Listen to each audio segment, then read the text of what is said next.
الحمد للہ وکفا والصلاة والسلام علی سید الانبیاء وعلی آلہ واصحابہ الاتقیاء اما بعد فاعوذ باللہ من الشیطان الرجیم بسم اللہ الرحمن الرحیم واللاتی یأتین الفاحشة من نسائکم فاستشهدوا عليهن أربعة منكم فإن شهدوا فأمسكوهن في البيوت حتى يتوفاهن الموت أو يجعل الله لهن سبيلا واللذان يأتيانها منكم فآذوهما فإن تابا وأصلحا فأعرضوا عنهما إن الله كان توابا رحيما صدق اللہ العظیم۔ واللاتی اور جو خواتین یأتینا ارتکاب کریں الفاحشۃ بے حیائی کا من نسائکم تمہاری عورتوں میں سے فاستشہدوا تو تم گواہ بنا لو علیہن ان پر اربعتن چار گواہ منکم اپنے میں سے تم میں سے واللاتی یأتین الفاحشۃ من نسائکم تمہاری عورتوں میں سے جو بدکاری کا ارتکاب کریں فاستشہدوا علیہن اربعۃ منکم ان پر اپنے میں سے چار گواہ بنا لو فإن شہدوا پھر اگر گواہی دے دیں فأمسکوہن تو ان عورتوں کو روک لو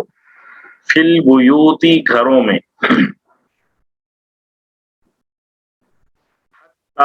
یہاں تک کہ یتوفاہن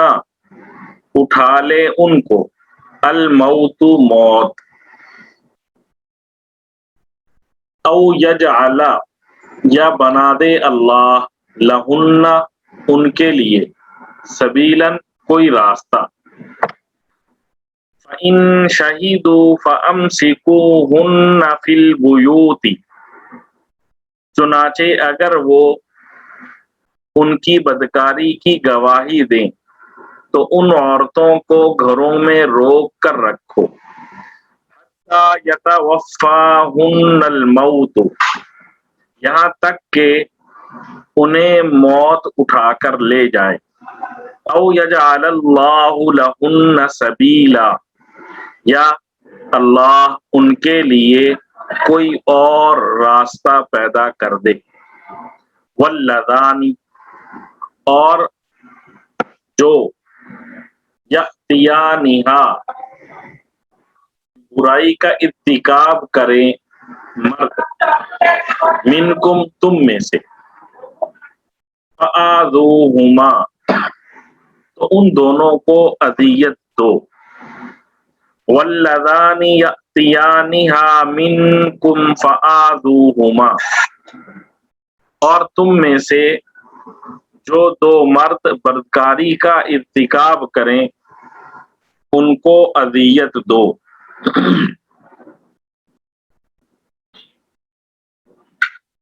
فَإِن تابا پھر اگر وہ توبہ کر لیں وَأَصْلَحَا اور اصلاح کر لیں فَأَعْرِضُوا تو درگزر کرو عنہما ان دونوں سے فَإِن تَابَا وَأَصْلَحَا فَأَعْرِضُوا عَنْهُمَا پھر اگر وہ توبہ کر کے اپنی اصلاح کر لیں تو ان سے درگزر کرو ان اللہ یقیناً اللہ کان توابن توبہ قبول کرنے والا ہے، رحیمن بڑا مہربان ہے۔ ان اللہ کان تواب الرحیم، بے شک اللہ بہت توبہ قبول کرنے والا بڑا مہربان ہے۔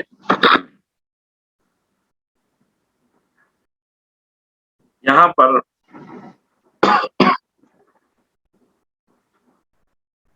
گزشتہ جو آیات تھیں سورہ نساء کی، ان آیات میں اللہ تبارک و تعالی نے وراثت سے متعلقہ احکام بیان فرمائے تھے، اور آج جو آیات ہم پڑھ رہے ہیں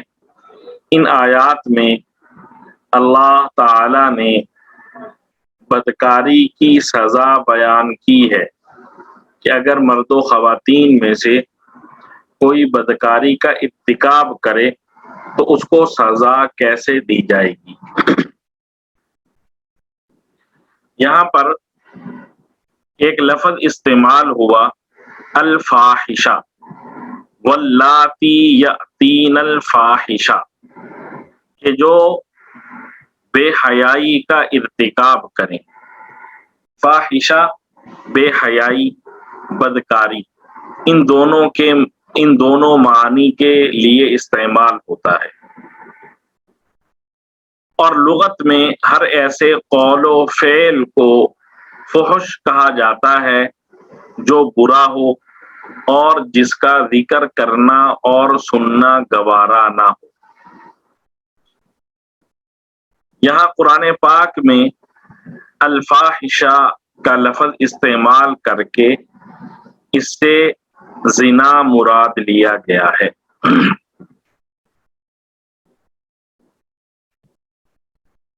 ان دو آیات میں سے پہلی آیت میں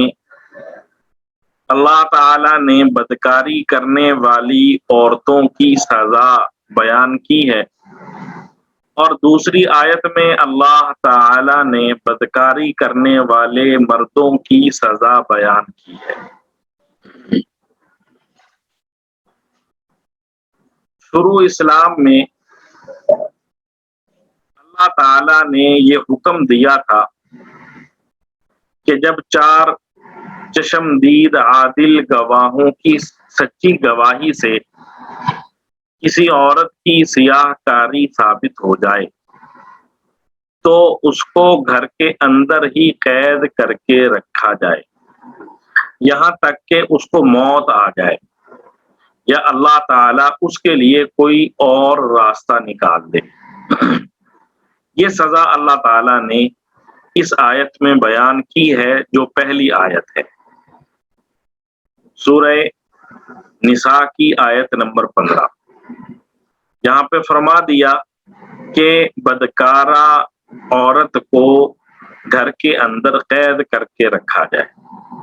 کیونکہ باہر نکلنے ہی سے عموماً زناکاری کے واقعات پیش آتے ہیں، اس لیے ایسی خواتین کو گھر سے باہر نکلنے سے منع کر دیا گیا۔ چنانچہ اللہ تعالیٰ فرما رہے ہیں فَأَمْسِكُوهُنَّ فِي الْبُيُوتِ، ان کو گھروں میں روکے رکھو، حَتَّى يَتَوَفَّاهُنَّ الْمَوْتُ، یہاں تک کہ اللہ تعالیٰ ان کو موت دے دے، او يَجْعَلَ اللَّهُ لَهُنَّ سَبِيلًا،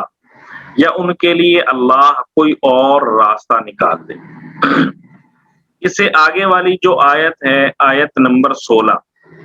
اس میں اللہ تعالی نے بدکار مردوں کا حکم بیان فرمایا ہے، وَاللَّذَانِ يَأْتِيَانِهَا مِنْكُمْ فَآذُوهُمَا، کہ جو 2 آدمی مرد و عورت بدکاری کریں تو ان کو ایذا دو، تکلیف پہنچاؤ۔ ایذا دینے میں زبان سے عار دلانا اور ڈانٹ ڈپٹ کرنا بھی شامل ہے۔ البتہ اس آیت میں مار پیٹ کی صورت میں کوئی سزا مقرر نہیں کی گئی، اس کو حکام کی ثواب دید پر چھوڑ دیا گیا ہے۔ یہ دونوں آیات جو یہاں سورہ نساء میں آیت نمبر 15 اور آیت نمبر 16، ان آیات میں اللہ تعالیٰ نے جو حکم بیان فرمایا ہے یہ زمانہ اسلام کے ابتدائی زمانہ میں دیا گیا تھا۔ پھر ان آیات کے نازل ہونے کے کچھ عرصے کے بعد اللہ تعالیٰ نے اس حکم میں تبدیلی کی اور سورہ نور جو 18ویں پارے میں ہے اس میں اللہ تعالیٰ نے حکم نازل کیا کہ اگر کموارہ مرد یا کمواری عورت زناکاری کے مرتکب ہوں تو ان کو 100 کوڑے مارو، اور اگر شادی شدہ مرد یا عورت زناکاری کے مرتکب ہوں تو ان میں سے ہر ایک کو سنگسار کرو۔ یہ قرآن پاک میں اللہ تعالیٰ نے سورہ نور میں حکم بیان فرمایا، اور اس حکم کی وجہ سے سورہ نساء کی ان آیات کا یہ حکم منسوخ ہو گیا۔ حضرت عبداللہ بن عباس رضی اللہ تعالی عنہ رئیس المفسرین ہیں، وہ فرماتے ہیں کہ جب تک سورہ نور کی آیات نازل نہیں ہوئی تھیں زناکار عورت کا یہی حکم تھا جو ان آیات میں ابھی ہم نے پڑھا، اور جب سورہ نور کی آیات نازل ہو گئی تو پھر یہ حکم منسوخ ہو گیا۔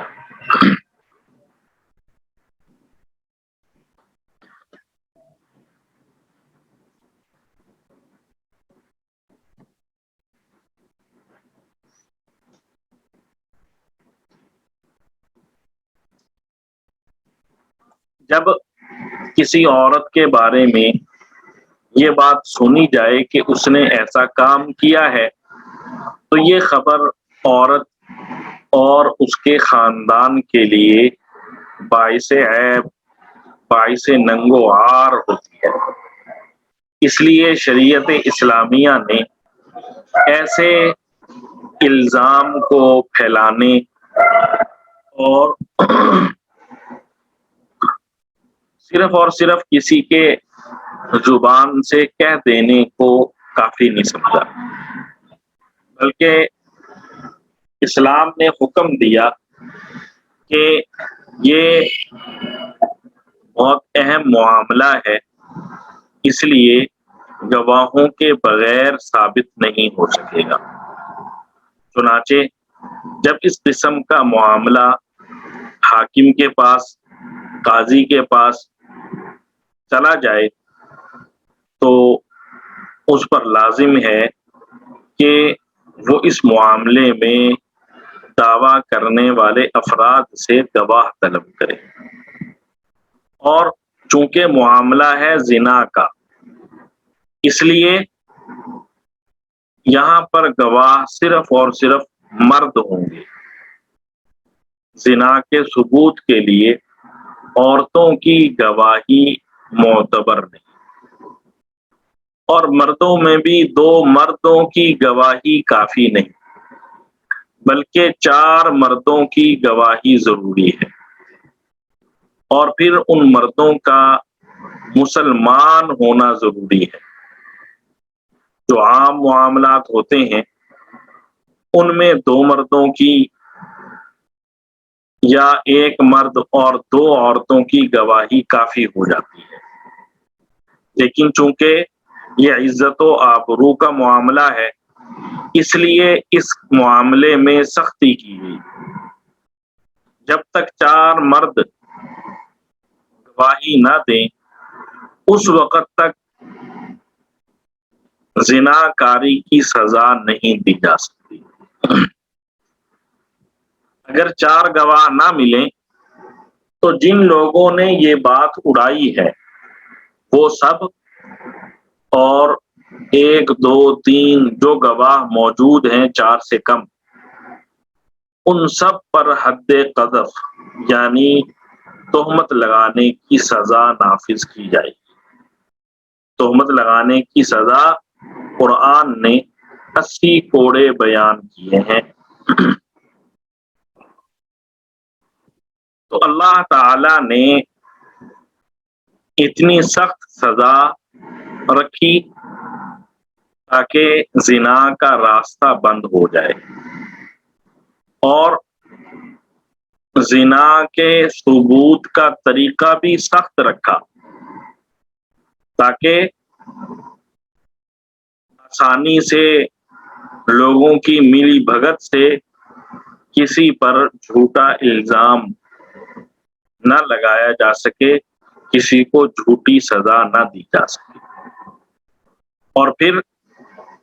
اگر یہ ثابت ہو جائے کہ دعویٰ کرنے والے، گواہی دینے والے جھوٹے تھے، تو ان پر بھی اسلام نے سخت سزا رکھی ہے تاکہ کوئی کسی کی عزت پر کسی قسم کا حرف نہ نکال سکے۔ اگر کسی عورت پر زنا کی تہمت لگائی گئی اور 4 مرد مسلمان گواہ قائم نہ ہو سکے تو اس عورت پر زنا کی سزا جاری نہیں کی جائے گی۔ ہاں، اگر واقعی میں اس عورت نے ایسا کام کیا ہو جسے وہ جانتی ہے تو اللہ کے حضور میں توبہ کرے، اور یہ نہ سمجھے کہ چونکہ قاضی کے پاس ثبوت نہ ہو سکا اور مجھ پر سزا نافذ کرنے کا فیصلہ نہیں دیا گیا تو میں یہ کام کرتی رہوں۔ نہیں، بلکہ اس کام سے باز آ جائے، اس لیے کہ اب تو سزا سے بچ گئی، لیکن اللہ تعالی سب جانتا ہے، لوگوں کو علم ہو یا نہ ہو، اللہ گناہ پر لوگوں کو سزا دے گا، لہذا ہر گناہ سے توبہ کرنا لازم ہے۔ اور اگر 4 مسلمان مرد گواہی دے دیں کہ فلاں مرد یا فلاں عورت نے زنا کیا ہے، تو اس کا حکم یہ ہے کہ شادی شدہ مرد یا عورت نے اگر ایسا کیا ہو تو اسے رجم کر دیا جائے، یعنی پتھر مار کر انہیں ہلاک کر دیا جائے، اور اگر وہ شادی شدہ نہ ہو تو 100 کوڑے مارے جائیں۔ یہ شریعت کا حکم ہے جو سورہ نور میں اللہ تعالی نے ذکر فرمایا ہے۔ آگے اللہ تعالی نے فرمایا فَإِن تَابَا وَأَصْلَحَا فَأَعْرِضُوا عَنْهُمَا، پھر اگر وہ توبہ کر کے اپنی اصلاح کر لیں تو ان سے درگزر کرو، یعنی کسی سے بدکاری ہوئی اور اس کا معاملہ لوگوں کے سامنے نہیں آیا، یا آیا لیکن شرعی ثبوت نہیں تھا،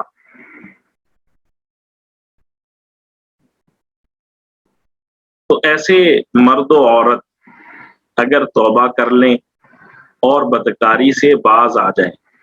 اور اپنے اعمال کی اصلاح کر لیں تو تم ان کے ساتھ سختی سے پیش نہ آؤ، کیونکہ گناہ سے توبہ کرنے والا گناہ نہ کرنے والے کی طرح ہوتا ہے، اور اللہ تعالیٰ توبہ قبول کرنے والے ہیں، رحم فرمانے والے ہیں۔ آگے اللہ تعالیٰ فرما رہے ہیں انما التوبۃ علی اللہ للذین یعملون السوء بجہالۃ ثم يتوبون من قریب فأولئک یتوب اللہ علیہم وکان اللہ علیما حکیما ولیست التوبۃ للذین یعملون السیئات اذا حضر احدهم الموت قال انی تبت الآن وللذین یموتون وهم کفار اولئک اعتدنا لهم عذابا علیما انما التوبۃ، بے شک توبہ قبول کرنا، علی اللہ، اللہ نے اپنے ذمے لیا ہوا ہے۔ للذین، ان لوگوں کی جنہوں نے یعملون السوء، برے کام کیے، بجہالۃ، نادانی کی وجہ سے، ثم یتوبون، پھر توبہ کر لیتے ہیں، من قریب، جلدی سے، فاولئک، تو ایسے ہی لوگ ہیں، یتوب اللہ علیہم، جن کی توبہ اللہ قبول کرتا ہے، وکان اللہ، اور اللہ، علیمن، علم والا ہے، حکیمن، حکمت والا ہے۔ انما التوبۃ علی اللہ للذین یعملون السوء بجہالۃ، اللہ نے توبہ قبول کرنے کی جو ذمہ داری لی ہے وہ ان لوگوں کے لیے جو نادانی سے کوئی برائی کر ڈالتے ہیں، ثم یتوبون من قریب، پھر جلدی ہی توبہ کر لیتے ہیں، فاولئک یتوب اللہ علیہم، چنانچہ اللہ ان کی توبہ قبول کر لیتا ہے، وکان اللہ علیما حکیما، اور اللہ ہر بات کو خوب جاننے والا بھی ہے، حکمت والا بھی ہے۔ ولیست التوبۃ، اور نہیں ہے توبہ کی قبولیت، للذین یعملون، ان لوگوں کے لیے جو کرتے رہیں، السیئات، برے کام، ولیست التوبۃ للذین یعملون السیئات، توبہ کی قبولیت ان کے لیے نہیں جو برے کام کیے جاتے ہیں، حتی اذا حضر، یہاں تک کہ جب آ جائے، احدہم، ان میں سے کسی ایک کی، الموت، موت، قال، کہتا ہے، انی تبت، یقیناً میں نے توبہ کر لی، الآن، اب،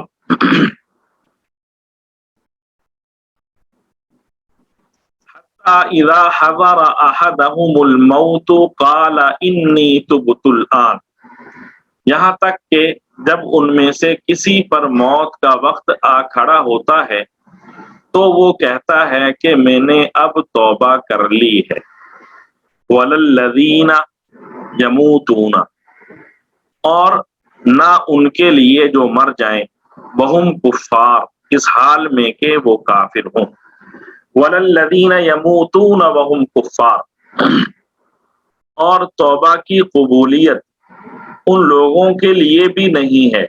جو کفر ہی کی حالت میں مر جاتے ہیں۔ اولئک، یہی لوگ ہیں، اعتدنا لہم، جن کے لیے ہم نے تیار کیا ہے، عذابا علیما، دردناک عذاب۔ اولئک اعتدنا لہم عذابا علیما، ایسے لوگوں کے لیے تو ہم نے دکھ دینے والا عذاب تیار کر رکھا ہے۔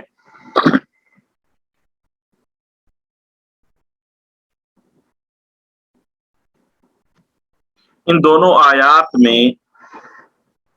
اللہ تعالی نے گناہ گاروں کی توبہ قبول کرنے کا قانون بیان فرمایا ہے۔ سب سے پہلے تو فرمایا کہ جو لوگ حماقت کی وجہ سے، نادانی کی وجہ سے گناہ کر بیٹھیں، پھر جلدی ہی توبہ کر لیں تو اللہ تعالی ان کی توبہ قبول فرماتا ہے۔ اگر توبہ سچی ہو تو اللہ تعالی کے ہاں ضرور قبول ہوگی اور گناہ معاف ہو جائے گا۔ صغیرہ گناہوں کا کفارہ تو نیکیوں سے بھی ہوتا رہتا ہے، لیکن کبیرہ گناہ صرف توبہ ہی سے معاف ہوتے ہیں، اور صغیرہ گناہ پر اصرار کرنے سے صغیرہ بھی کبیرہ ہو جاتا ہے، اور صغیرہ گناہ کو بھی معمولی نہ سمجھا جائے، کیونکہ یہ بھی اللہ تعالی سے بغاوت ہے، اور اس پر بھی مواخذہ اور عذاب ہو سکتا ہے۔ جب کوئی گناہ ہو جائے، چھوٹا ہو یا بڑا، جلد سے جلد توبہ کرنی چاہیے۔ چنانچہ اللہ تعالی نے اس آیت میں فرمایا، ثم یتوبون من قریب، کہ وہ لوگ جلدی ہی توبہ کر لیتے ہیں۔ اس میں اللہ تعالی نے جلدی توبہ کرنے والوں کی فضیلت کی طرف اشارہ کیا ہے۔ یہاں پہ سمجھنے والی ایک چیز یہ بھی ہے کہ توبہ کہتے کس کو ہیں۔ بہت سے لوگ زبان سے توبہ توبہ کے الفاظ تو نکالتے ہیں، لیکن ان کے دل میں ذرا بھی اس بات کی کسک نہیں ہوتی کہ گناہ کو چھوڑ دیں۔ اس لیے یہ سمجھنا ہے کہ توبہ ہے کیا چیز۔ توبہ کے بنیادی طور پر 3 جزو ہیں۔ پہلا جز یہ ہے کہ جو گناہ ہو گئے ہیں ان سب پر سچے دل سے خوف اور ندامت ہو، اور اس بات کی شرمندگی و پشیمانی ہو کہ ہائے میں نے کیا کر دیا، میں نے اپنے خالق و مالک کی نافرمانی کر دی۔ دوسرا جز یہ ہے کہ آئندہ گناہ نہ کرنے کا پکا ارادہ ہو، اور تیسرا جز یہ ہے کہ جو حقوق ضائع کیے ہیں، حقوق اللہ ہوں یا حقوق العباد، ان کی ادائیگی کا اہتمام فوراً شروع کر دے۔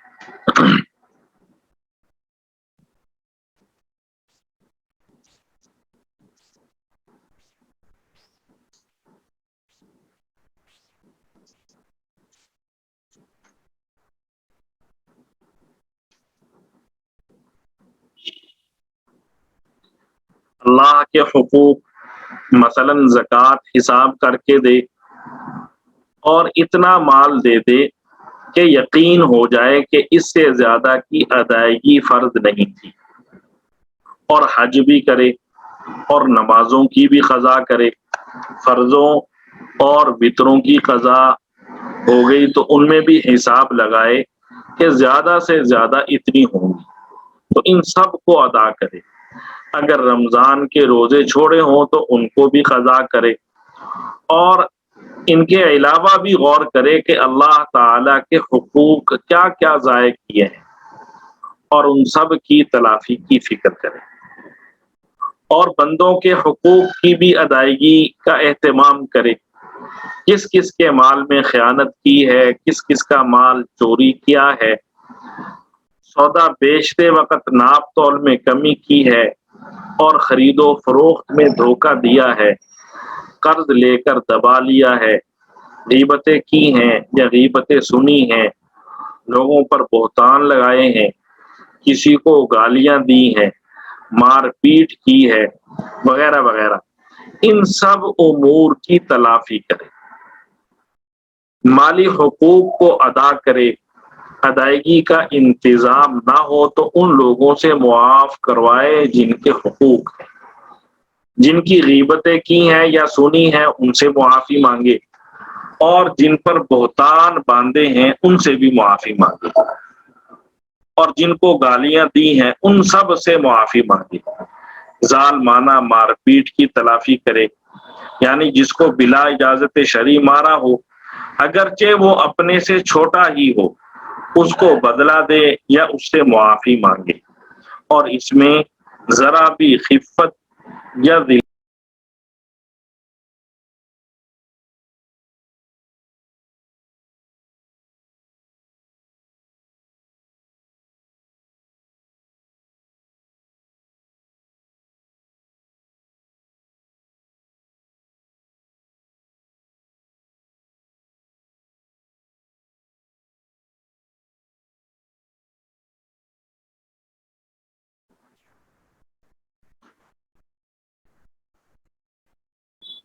لوگوں سے معافی مانگنے میں ذرا بھی ذلت یا خفت محسوس نہ کرے، کیونکہ آخرت میں اصحاب حقوق کے گناہ ظلم کرنے والے کے ذمے ڈال دیے جائیں۔ اس لیے بہتر یہی ہے کہ دنیا ہی میں معاملہ صاف کروا لیا جائے۔ بہرحال خلاصہ یہ ہے کہ توبہ کی 3 شرائط. سب سے پہلی شرط یہ ہے کہ گناہ پر نادم ہو، افسوس ہو. دوسری شرط یہ ہے کہ آئندہ گناہ نہ کرنے کا پکا عہد ہو. اور تیسری شرط یہ ہے کہ ضائع کردہ حقوق کی تلافی کی جائے. جب یہ چیزیں پائی جائیں گی تو توبہ قبول ہوگی، اور اگر یہ چیزیں نہ ہوں اور زبانی توبہ توبہ کرتا رہے تو اس سے مطلوب توبہ نہیں ہوتی. خوب سمجھ لیا جائے. آج کل غفلت کے ساتھ توبہ کی جاتی ہے جو ہماری صرف زبان پر ہوتی ہے، دل میں اس کا ذرا سا بھی اثر نہیں ہوتا. دل کو پتہ بھی نہیں ہوتا کہ میری زبان سے توبہ کے الفاظ نکل رہے ہیں. اسی کے بارے میں حضرت رابعہ بصریہ رحمت اللہ علیہا نے فرمایا، ہمارا استغفار بھی ایک طرح کا گناہ ہے کیونکہ غفلت کے ساتھ ہے. اس کے لیے بھی استغفار کی ضرورت ہے. ہم جو اللہ سے معافی مانگ رہے ہیں وہ معافی دل سے نہیں مانگ رہے، غفلت سے مانگ رہے ہیں. تو یہ جو ہم غفلت سے اللہ کو یاد کر رہے ہیں اس پر ہمیں اللہ سے معافی مانگنے کی ضرورت ہے. بہرحال جب سچے دل سے پوری شرطوں کے ساتھ توبہ کی جائے گی تو ضرور قبول ہوگی. آیت میں اللہ تعالی نے فرمایا، یعملون السوء بجہالت، جو لوگ اپنی حماقت کی وجہ سے برے کام کرتے رہتے ہیں ان کی توبہ قبول نہیں. یہاں پر جہالت کا لفظ اللہ تعالی نے استعمال فرمایا ہے. جہالت کا معنی حماقت ہے، کیونکہ انسان جو گناہ کرتا ہے وہ حماقت ہی کی وجہ سے کرتا ہے. کیوں؟ اس لیے کہ گناہ کرنے پر انسان کو معلوم ہے کہ آخرت کی سزا بھگتنا پڑے گی. تو ظاہر ہے اپنے آپ کو آخرت کے عذاب میں مبتلا کرنے کا راستہ اختیار کرنا یہ حماقت ہی کی وجہ سے ہے. گناہ میں جو ذرا سا مزہ ہے اس کے لیے آخرت کے بڑے عذاب کے لیے اپنی جان کو تیار کرنا حماقت نہیں تو کیا ہے؟ حضرات صحابہ کرام رضوان اللہ تعالی علیہم اجمعین سے جہالت کے یہی معنی منقول ہے. لہذا اس آیت کا مطلب یہ نہ سمجھا جائے کہ عمدن گناہ کو گناہ جانتے ہوئے کوئی شخص کرے تو توبہ قبول نہ ہوگی. یعنی اس کا مطلب یہ نہ لیا جائے کہ ایک آدمی کو معلوم ہے یہ گناہ ہے پھر بھی جان بوجھ کر گناہ کر رہا ہے تو اللہ اس کی توبہ قبول نہیں کریں گے. اس آیت کا یہ مطلب نہیں ہے، بلکہ کسی طرح بھی انسان نے گناہ کیے ہوں، جان بوجھ کر گناہ کیا ہو یا بھول کر گناہ ہو جائے، سب گناہوں کی توبہ اللہ قبول کرتے ہیں، جبکہ توبہ کرنے والے نے توبہ کے اصول و شرائط کا لحاظ رکھا ہو.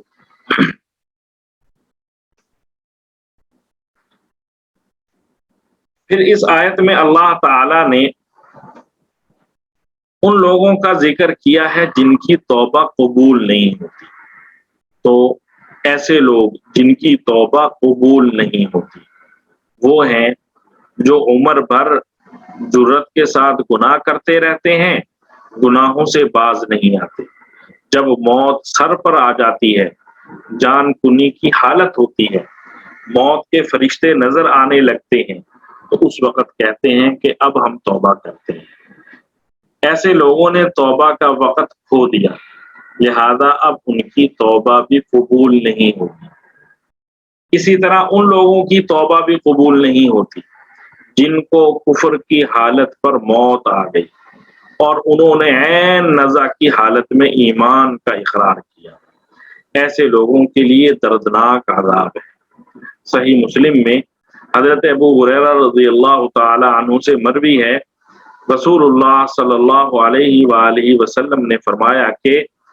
سورج مغرب کی جانب سے برآمد ہونے سے پہلے تک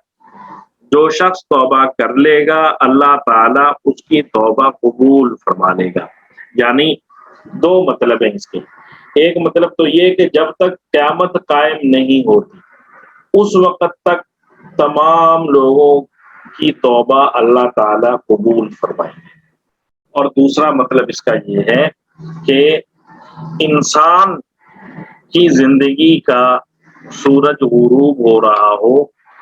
انسان کی زندگی کا سورج غروب ہونے سے پہلے پہلے جو شخص توبہ کرے گا اس کی توبہ قبول ہوگی، اور اس کی زندگی کا سورج غروب ہونے کے بعد توبہ قبول نہیں ہوگی۔ اسی طرح ایک حدیث میں آتا ہے کہ حضور صلی اللہ علیہ وآلہ وسلم نے فرمایا اللہ تعالیٰ بندے کی توبہ قبول فرماتا ہے جب تک کہ غرغرہ کی حالت نہ ہو جائے۔ اب غرغرہ کس کو کہتے ہیں؟ جب روح نکلنے لگے اور اندر سے جان نکلنے کی آواز آنے لگے، اس وقت کو غرغرہ کہا جاتا ہے۔ جب انسان کی روح نکلنا شروع ہو جائے اس کو حالت غرغرہ کہتے ہیں۔ اس وقت چونکہ عالم غیب کی چیزیں سامنے آ جاتی ہیں، فرشتے نظر آنے لگتے ہیں اور جان کنی کی تکلیف شروع ہو جاتی ہے، اور اس طرح سے دوسرے عالم سے، عالم آخرت سے تعلق قائم ہو جاتا ہے۔ اس لیے اس حالت میں توبہ قبول نہیں ہوتی۔ اس وقت مومن مسلمان گناہوں سے توبہ کرے تو اس کی توبہ بھی قبول نہیں ہوگی، اور اگر کافر بھی اس وقت توبہ کرتا ہے تو اس کی توبہ قبول نہیں ہوگی، کیونکہ ایمان وہ معتبر ہے جو ایمان بالغیب ہو۔ جب عالم برزخ کی چیزیں نظر آنے لگی اور ان کا مشاہدہ کر لیا تو اب ایمان بالغیب نہ رہا، اس لیے اس وقت کسی کا ایمان معتبر نہیں۔ غرغرہ کی حالت سے پہلے سب کی توبہ قبول ہے، اگر غرغرہ سے پہلے کافر ایمان لے آئے تو وہ بھی معتبر ہے، لیکن غرغرہ کے بعد توبہ قبول نہیں۔ مومن کو چاہیے کہ ہمیشہ توبہ کرتا رہے، اور جب بھی توبہ کرے تو پکی توبہ کرے، اور اگر توبہ کرنے کے بعد گناہ ہو جائے تو پھر توبہ کرے۔ توبہ سے شرمانا نہیں ہے، توبہ کرتے رہنا ہے، توبہ کرتے کرتے ہم نے اللہ کے پاس جانا ہے۔ حضرت ابو سعید خدری رضی اللہ تعالی عنہ سے روایت ہے کہ رسول اللہ صلی اللہ علیہ وآلہ وسلم نے فرمایا شیطان نے اللہ تعالی کی بارگاہ میں عرض کیا تیری عزت اور جلال کی قسم میں لوگوں کو برابر گمراہ کرتا رہوں گا جب تک کہ